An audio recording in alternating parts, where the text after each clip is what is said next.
Hello students, welcome to outstanding education. तो आज के इस वीडियो क्लास में हम क्लास 10th वास्तविक संख्या का बीवीए ऑब्जेक्टिव क्वेश्चन देखेंगे, जो कि आपके एग्जाम के लिए बहुत ही इम्पोर्टेंट है और आपके एग्जाम के दृष्टिकोण से वेरी इम्पोर्टेंट है। और ये हमारा वीडियो पार्ट 6 है। इससे पहले हमने वीडियो पार्ट 1 इस तरह करके वीडियो पार्ट 5 तक का वीडियो अपलोड हो चुका है। तो अगर आपने अभी तक नहीं देखा है तो आपको प्लेलिस्ट या आप इस वीडियो के डिस्क्रिप्शन में जाके देख सकते हैं, आपको टोटल मिल जाएगा। क्योंकि अगर आप वीडियो पार्ट 1 से देखते हैं तो आपको अच्छे तरीके से सब कुछ समझ में आता होगा। और हमारे पास यहाँ पे वास्तविक संख्या में से कुल 100 से प्लस ऑब्जेक्टिव क्वेश्चन है, जिसे कि हम आपको सॉल्यूशन करके बताएंगे। उसी तरह से हमने त्रिकोणमिति का और समांतर श्रेणी का सारे चैप्टर, जितने भी आपकी चैप्टर बाय चैप्टर है, सबके ऑब्जेक्टिव क्वेश्चन है। तो अगर आपने अभी तक नहीं देखा है तो आपको प्लेलिस्ट या आप इस वीडियो के डिस्क्रिप्शन में जाके देख सकते हैं, आपको टोटल वीडियो मिल जाएगा। आप जानते हैं कि आपके एग्जाम में बहुत ही कम टाइम बच गया है, इसीलिए आप लोग को जल्दी से जल्दी तैयारी करना होगा, ठीक है। क्योंकि आप जानते हैं कि अगर आप क्लास 10th NCERT के एक्सरसाइज को सॉल्यूशन करते होंगे, लेकिन फिर भी आपसे कोई ऑब्जेक्टिव क्वेश्चन होता है कि जिसे आप सॉल्यूशन नहीं कर पाते हैं और आपके एग्जाम में आ जाता है, जिससे कि आप फंस जाते हैं, ठीक है, और आप हड़बड़ी में गलती करके आ जाते हैं। उसी के लिए हम आपको एक एक ऑब्जेक्टिव क्वेश्चन को अच्छे तरीके से सॉल्व करके बताएंगे। आपके एग्जाम में बिल्कुल इसी तरह के क्वेश्चन आएंगे, बस क्या रहेंगे, अंक आपके चेंज रहेंगे, नहीं तो बिल्कुल आपको इसी तरह के क्वेश्चन आएंगे और आपको इसी तरह से सॉल्व करके यहाँ पे आपको ऑब्जेक्टिव में क्या करना है, सही का निशान लगाना है, ठीक है। तो चलिए स्टार्ट करते हैं और देखते हैं कि हमारा क्वेश्चन क्या है। हम यहाँ पे आपको 46 से क्वेश्चन सॉल्व करना बताएंगे, क्योंकि हमने 1 से लेकर 45 तक का क्वेश्चन आपके पिछले की वीडियो में सॉल्यूशन कर दिया है। तो अगर आपने अभी तक नहीं देखा है तो आपको प्लेलिस्ट या आप इस वीडियो के डिस्क्रिप्शन में जाके देख सकते हैं, ठीक है। तो चलिए स्टार्ट करते हैं और देखते हैं कि हमारा 46 का क्वेश्चन क्या है। तो यहाँ पे हमारा 46 क्वेश्चन है, निम्नलिखित में से कौन सी अभाज्य संख्या है। तो आपको अभाज्य संख्या के बारे में आपको पिछले की वीडियो में बता चुके हैं, लेकिन फिर भी यहाँ पे हम आपको बता रहे हैं कि अभाज्य संख्या हम किसे कहते हैं। अभाज्य संख्या का जानना आपके लिए बहुत ही ज़रूरी है, ठीक है। तो अभाज्य संख्या किसे कहते हैं, तो अभाज्य संख्या हम उसे कहते हैं जिसके केवल 2 फैक्टर हो। दो फैक्टर हो, उसमें से कौन सा होना चाहिए, पहला तो वो 1 होना चाहिए और दूसरा वो स्वयं अपने आप होना चाहिए, ठीक है। तो यहाँ पे देखिए फैक्टर हम किसे कहते हैं, मान लीजिए कि हमारा यहाँ पे 2 है, ठीक है। 2 हमारा क्या है, सबसे छोटी अभाज्य संख्या है। 2 सबसे छोटी अभाज्य संख्या क्यों है, तो यहाँ पे देखिए 2 जो है ये तो पहला 1 में आएगा, दूसरा ये 2 में आएगा, बाकी अलावा कोई भी ऐसा अंक नहीं है जिसमें से कि हमारा 2 आए। तो सबसे पहले ये 1 में आया और दूसरा स्वयं अपने आप में आया, तो ये हमारा एक अभाज्य संख्या, क्योंकि इसके सिर्फ 2 फैक्टर है, ठीक है। अब यहाँ पे देखिए जैसे कि 3, तो क्या 3 हमारा एक अभाज्य संख्या है, तो हाँ बिल्कुल है। क्यों, क्योंकि यहाँ पर देखिए ये 1 में आता है, दूसरा ये 3 में आएगा और बाकी अलावा कोई भी अंक में हमारा 3 नहीं आएगा। क्या 4 है, 4 हमारा एक अभाज्य संख्या है, तो नहीं है। क्यों 4 अभाज्य संख्या क्यों नहीं है, क्योंकि ये 1 में भी आता है, ये हमारा 2 में भी आता है और दूसरा ये 4 में भी आता है। तो इसका फैक्टर कितना बच गया, इसका फैक्टर हमारा 3 बन गया, इसीलिए ये हमारा एक अभाज्य संख्या नहीं होगा। अभाज्य संख्या होने का क्या शर्त है कि पहला तो वो 1 में होना चाहिए, दूसरा वो स्वयं अपने आप में होना चाहिए, ठीक है। तो आई होप कि आप लोगों को अभाज्य संख्या के बारे में पता चल गया होगा, ठीक है। अब यहाँ पे हमें क्वेश्चन में कह रहा है कि निम्नलिखित में से कौन सी अभाज्य संख्या है। तो क्या हमारा एक 6 अभाज्य संख्या है, तो ये देखिए 1 में भी आता है 6, 2 में भी आता है और 3 में भी आता है और 6 में भी। इसका फैक्टर कितना बन गया, 4 बन गया। लेकिन अभाज्य संख्या में कितना फैक्टर होना चाहिए, 2, पहला कौन सा, 1 और दूसरा वो स्वयं अपने आप, ठीक है। ये भी हमारा एक अभाज्य संख्या नहीं होगा। 9 भी हमारा एक अभाज्य संख्या नहीं होगा, क्योंकि ये 1 में आता है और दूसरा 3 में आता है और फिर 9 में भी आता है। इसका कितना फैक्टर बन गया, 3 फैक्टर बन गया, ठीक है। तो क्या ये 15 है, तो 15 भी हमारा एक अभाज्य संख्या नहीं है, क्योंकि ये 1 में, 3 में, 5 में, 15 में, इसके भी फैक्टर कितना बन गया, तो 4 बन गया। क्या हमारा एक 11 एक अभाज्य संख्या है, तो हाँ बिल्कुल है। क्यों, क्योंकि ये 1 में आएगा, दूसरा वो 11 में ही आएगा, बाकी अलावा कोई भी ऐसा अंक नहीं है जिसमें कि हमारा 11 आ जाए। तो निम्नलिखित में से कौन सी अभाज्य संख्या है? तो आपका राइट आंसर डी हो जाएगा। 46 का राइट आंसर आपका डी। 11 बिल्कुल करेक्ट हो जाएगा। ठीक है, अब आइए हम चलते हैं अपने नेक्स्ट क्वेश्चन पे। यहाँ पे है दो परमेय संख्याओं के बीच कितनी परमेय संख्या हो सकती है। देखिए, दो परमेय संख्या के बीच में कितनी परमेय संख्या हो सकती है। मान लीजिए, देखिए परमेय संख्या हम किसे कहते हैं? जो p बाई क्यू के रूप में रहे और जहाँ q बराबर नहीं हो 0, उसे हम क्या कहते हैं? परमेय संख्या। तो ध्यान रखिएगा कि दो परमेय संख्या के बीच में हमेशा अनंत होता है। कितना होता है? अनंत परमेय संख्या हो सकती है। ठीक है, तो आपका 47 का राइट आंसर आपका डी बिल्कुल करेक्ट हो जाएगा। इतना आप ध्यान में रखिएगा। ठीक है, अब आइए देखिए हम चलते हैं अपने नेक्स्ट क्वेश्चन पे। यहाँ पे 48 क्वेश्चन है। 11/15 का दशमलव प्रसार क्या होगा? शांत होगा या फिर अशांत होगा? ए और बी दोनों होगा या फिर इनमें से कोई नहीं होगा? तो शांत और अशांत को किस तरीके से पहचानेंगे ये भी हम आपको पिछले के वीडियो में बता चुके हैं, फिर भी हम आपको यहाँ से अच्छे तरीके से बताने की कोशिश करते हैं। ठीक है, देखिए जब भी कोई भी किसी भी संख्या को आपको बताना होगा कि आप शांत है कि अशांत है, तो इसे आप किस तरीके से सॉल्यूशन करेंगे। जैसा कि आपको ये दिखाई दे रहा है, ये हमारा अंश है और ये हमारा हर है। ठीक है, तो आपको हर को अभाज्य गुणनखंड कर लेना है। अभाज्य गुणनखंड करके देखना है कि देखिए शांत होने के लिए क्या शर्त है। देखिए हर में क्या रहना चाहिए? पहला 2 रहना चाहिए या फिर 5 रहना चाहिए या फिर 2 या 5 साथ में रहना चाहिए, और इसके अलावा कोई भी अंक अगर आ जाए तो वो हमारा एक शांत आवृत्ति नहीं होगा, वो हमारा अशांत आवृत्ति होगा। ठीक है, तो पहला अकेला 2 रहना चाहिए या फिर 5 रहना चाहिए या फिर 2 या 5 साथ में रहना चाहिए, तभी हमारा वो शांत होगा। अगर मान लीजिए कि यहाँ पे 2 गुने 2 अगर हर में आ गया, देखिए पावर कुछ भी रह सकता है। अगर मान लीजिए इसका पावर 1, इसका पावर 1, तो 2 का पावर 2 हो गया। अगर यहाँ पर 2 दे देता तो यहाँ पे 2 का पावर 3 हो जाता। पावर कुछ भी रहेगा चलेगा, लेकिन आपको आधार में देखना है कि हमारा 2 है या फिर 5 या 2 या 5 साथ में होगा। अगर मान लीजिए कि 2 5 के साथ में अगर 3 आ गया, तो क्या ये हमारा एक शांत आवृत्ति होगा? नहीं, बिल्कुल नहीं होगा, क्योंकि इसके साथ में 3 आ गया। अगर 2 के साथ में कुछ अदर नंबर आ गया, मान लीजिए 5 आ गया, तो ये हमारा एक अशांत होगा? नहीं, ये भी नहीं होगा, क्योंकि इसके साथ हमारा 5 हो गया है, ये हमारा एक अशांत आवृत्ति हो जाएगा। देखिए शांत आवृत्ति होने के लिए हमें क्या रहना चाहिए?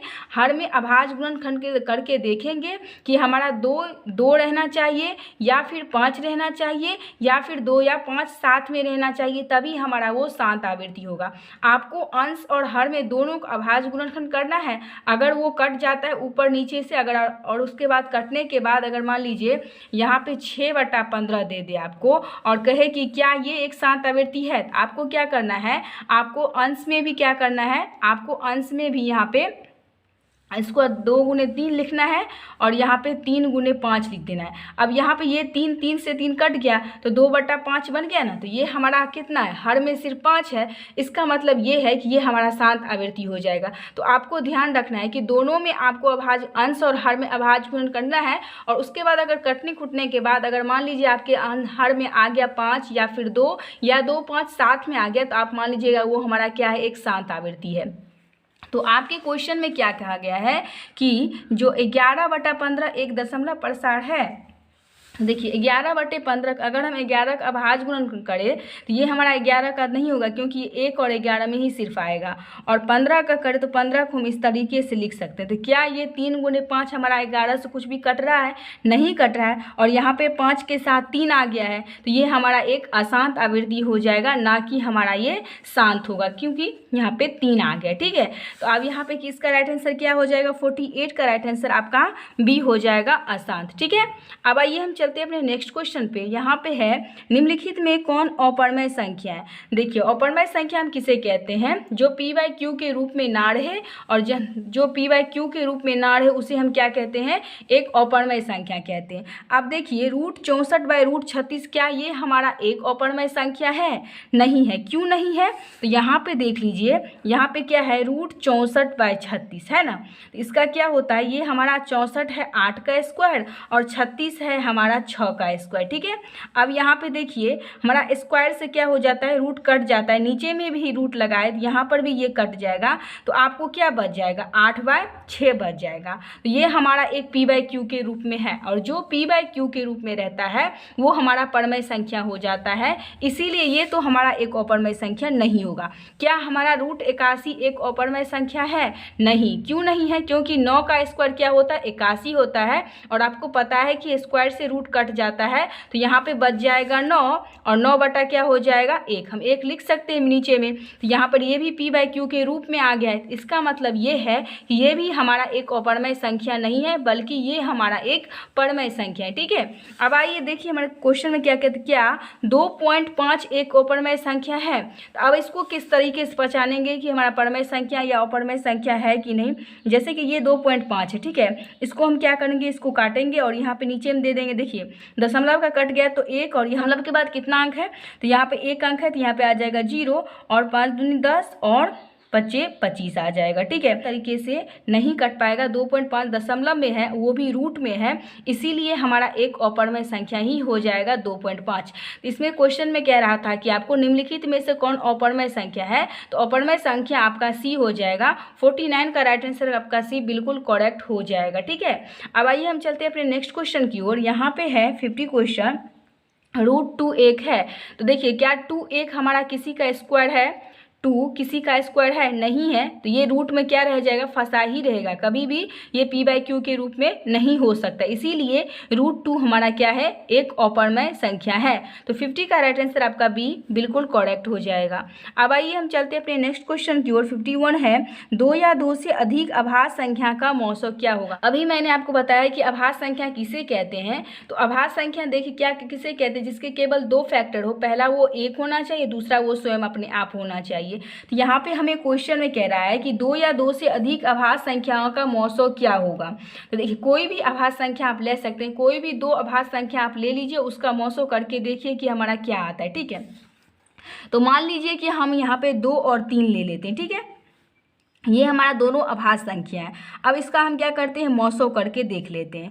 तो क्या हो जाएगा, 2 एकम 2, यहाँ पे 3 में से 2 गया तो 1, और यहाँ पे ये 2 इधर आ जाएगा, तो यहाँ पे 1 से कट गया 2, यहाँ पर कट गया, तो जिससे हमारा कोई भी संख्या पूरी कट जाता है, वही हमारा क्या होता है, मौसों होता है। तो यहाँ पे मौसों हमारा कितना आ गया है, 1 आ गया है। तो याद रखिएगा किसी भी 2 अभाज्य संख्या का मौसों हमेशा आप 1 होगा, और कोई भी अभाज्य संख्या, कोई भी और 2 अभाज्य संख्या आप लेके देख सकते हैं, आपको हमेशा 1 ही आएगा। तो यहाँ पे क्या आंसर हो जाएगा हमारा, यहाँ पे 51 का राइट आंसर आपका ए बिल्कुल करेक्ट हो जाएगा। ठीक है, अब आइए हम चलते हैं अपने नेक्स्ट क्वेश्चन पे। यहाँ पे है निम्नलिखित में से कौन परमेय संख्या है। अब परमेय संख्या इसमें से कौन है, देखिए √3 तो हमारा एक अपरमेय संख्या है, क्योंकि इसका स्क्वायर होता नहीं, 3 किसी का स्क्वायर है नहीं है, तो वो कटेगा नहीं, वो रूट में फंसा रह जाएगा। क्या हमारा बी में जो है 2√2/√2, क्या ये हमारा एक अपरमेय संख्या है, क्या ये हमारा एक परमेय संख्या है। हाँ बिल्कुल है। क्यों है, क्योंकि यहाँ पे √2 और √2 कट जाएगा, और बच जाएगा हमारा 2, और 2 के नीचे में कुछ भी नहीं है, तो हम 1 देंगे, और वो हमारा p/q के रूप में हो जाएगा। इसीलिए 52 का राइट आंसर आपका बी हो जाएगा, क्योंकि हमें क्वेश्चन में कह रहा है कि निम्नलिखित में से कौन परमेय संख्या है, तो ये हमारा एक परमेय संख्या है, बाकी अलावा सभी हमारा क्या है, एक अपरमेय संख्या। ठीक है, अब आइए हम अपने चलते नेक्स्ट क्वेश्चन पे। यहाँ पे 53 क्वेश्चन, 2 क्रमिक सम संख्याओं का एचसीएफ क्या होगा। क्रमिक सम संख्या, यहाँ पे सम संख्या कह रहा है। देखिए सम संख्या किसे कहते हैं, जो 2 से पूरी विभाजित हो जाए उसे हम सम संख्या कहते हैं। ठीक है, मान लीजिए कि अगर हमने यहाँ पे 4 ले लिया, इसको हम 2 से अगर विभाजित करें, भाग दे, तो 2 एकम 2 दूनी 4 हो जाएगा, तो ये हमारा पूरी विभाजित हो गया, और शेषफल में 0 बच गया। इसका मतलब कि वो हमारा सम संख्या है। ठीक है, तो याद रखिएगा कि जो संख्या 2 से पूरी विभाजित हो जाए और उसके शेषफल में 0 बचे, वो हमारा सम संख्या हो जाता है। तो आपके क्वेश्चन में कह रहा है कि 2 क्रमिक सम संख्याओं का एचसीएफ क्या होगा। तो मान लीजिए हम 2 क्रमिक क्या ले लेते हैं, सम संख्या लेते हैं। मान लीजिए 2 और 4, क्या 2 हमारा एक सम संख्या है, बिल्कुल है, क्योंकि 2 में अगर 2 से भागा दे तो 2 एकम 2 हो जाएगा, और 2 से 2 कट गया, तो यहाँ पे नीचे में 0 बच गया। 2 भी हमारा एक सम संख्या होता है, और 4 भी हमारा एक सम संख्या है, इन दोनों का हम क्या करेंगे, मौसो करेंगे। तो 2 से अगर 4 को मौसो करें तो 2 दूनी क्या हो जाएगा, 4 हो जाएगा। ये हमारा कट गया, तो यहाँ पे 2 से पूरा पूरी ये कटा है, तो वही हमारा मौसो होता है। मौसो हमारे मौसो कितना निकल के आ गया है, आपका मौसो 2 निकल के आ गया। तो ध्यान रखिएगा कि आपके दो क्रमिक सम संख्याओं का मौसो हमेशा क्या होता है, 2 होता है। तो 53 का राइट आंसर आपका बी बिल्कुल करेक्ट हो जाएगा। ठीक है, अब आइए हम चलते हैं अपने नेक्स्ट क्वेश्चन पे। यहाँ पे है किसी धनात्मक पूर्णांक a तथा b के लिए ए बी का मौसो a गुने b का लौसो निम्न में से किसके बराबर होगा। अब मान लीजिए कि यहाँ पे हमें दे रखा है a और b का मौसो ए बी, तो लौसो क्या होगा।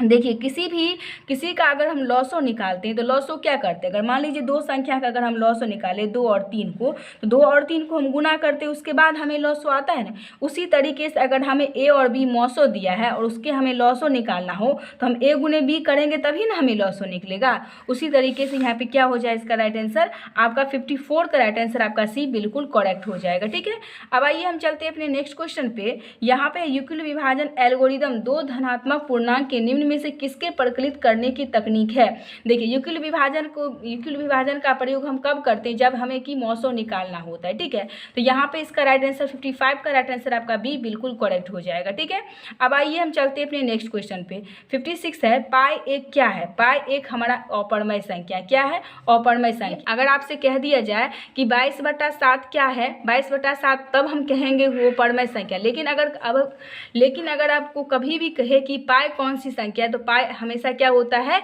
एक अपरमय संख्या होता है, तो ध्यान में रखिएगा। ठीक है, अब आइए हम चलते हैं अपने नेक्स्ट क्वेश्चन की ओर। 57 क्वेश्चन क्या है हमारा, 57 क्वेश्चन यहाँ पे है निम्नलिखित में से कौन अपरमय संख्या नहीं है। अब हमें देखना है कि निम्नलिखित में से कौन अपरमय संख्या नहीं है।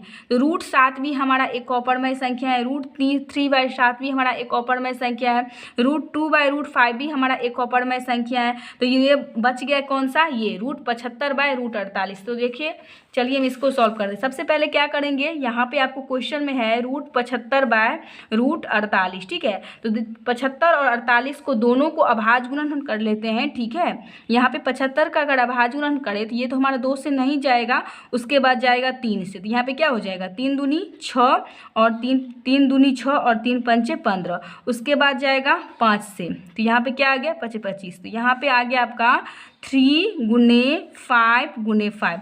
तो √75 के जगह पर हम लिख सकते हैं 3 गुने 5 गुने 5। ठीक है, और इसके नीचे में है 48, तो 48 का भी अभाज्य गुणन कर लेते हैं। तो यहाँ पे 2 जाएगा, तो यहाँ पे क्या बच गया, 2 दूनी 4 और यहाँ पे 2 चौके 8, फिर 2 से जाएगा तो यहाँ पे बच गया 12, फिर ये 2 से जाएगा तो बच गया 6, फिर 2 से जाएगा तो बच गया 3। तो यहाँ पे आपका आ गया है 2 गुने 2 गुने 2 गुने 2 गुने 3। तो देखिए ये 2 और ये 5, तो ये हमारा क्या हो जाएगा, जब भी जोड़ा लग जाए तो वो हमारा रूट से क्या हो जाता है, बाहर आ जाता है। तो यहाँ पे बच जाएगा 5/√3, क्योंकि 5 का जोड़ा लग गया तो 5 हमारा निकल गया और क्या 3 क्या रह गया, रूट में फंसा रह गया। ठीक है, तो यहाँ पे 2 ये 2 दोनों का जोड़ा लग रहा है, तो 2 दूनी 4, तो यहाँ पे हो जाएगा 4√3। तो √3 से √3 हमारा कैंसिल हो गया, बच गया क्या, 5/4। तो ये हमारा एक p/q के रूप में आ गया 5/4। ठीक है, तो क्या होगा, ये हमारा एक अपरमय, यहाँ पे ये हमारा एक परमय संख्या है। इन निम्नलिखित में से कौन अपरमय संख्या नहीं है, तो ये हमारा एक परमय संख्या, इसीलिए ये अपरमय संख्या नहीं है। ठीक है, तो 57 का राइट आंसर आपका डी बिल्कुल करेक्ट हो जाएगा। यहाँ पे क्वेश्चन में है 58, √3 और √5 है। देखिए 3 भी किसी का स्क्वायर नहीं है और 5 भी किसी का स्क्वायर नहीं है, तो ये दोनों रूट में ही फंसा रह जाएगा। जो रूट में फंसा रह जाता है वो हमारा एक अपरमय संख्या ही होता है। तो 58 का राइट आंसर आपका क्या हो जाएगा, बी, एक अपरमय संख्या है। ठीक है, यहाँ पे हमारा 59 क्वेश्चन है, निम्नलिखित में से कौन सा भिन्न का दशमलव प्रसार शांत होगा।